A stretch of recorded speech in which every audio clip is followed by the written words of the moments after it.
topic is silent E. So let's see where the letter E is silent.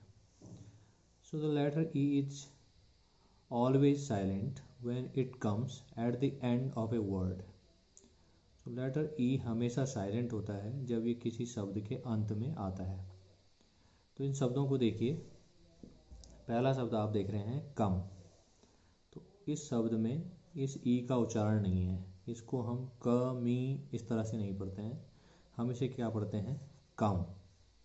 इसी तरह से सम, ride, hide, hope, made.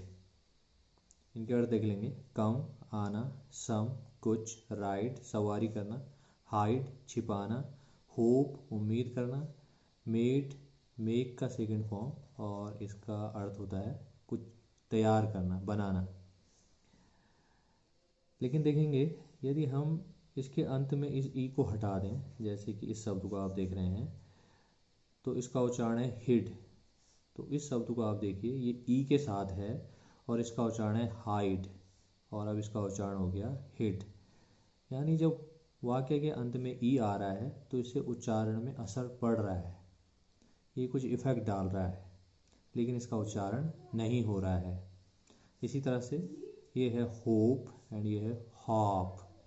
यानी यहाँ पर ओ बावल जो है इसका इस पर ज़्यादा जोर नहीं दिया जा रहा है इसकी तुलना में. यहाँ पर है हॉप और यहाँ पर होप. इसी तरह से आप यहाँ देखें, ये है मेड और मैड. इनके अर्थ भी देख लेंगे. हिड हाइड का सेकंड फॉर्म है छिपाना. हॉप का मतलब होता है एक पांव पर उछलना एंड मैड मैड का मतलब होता है पागल.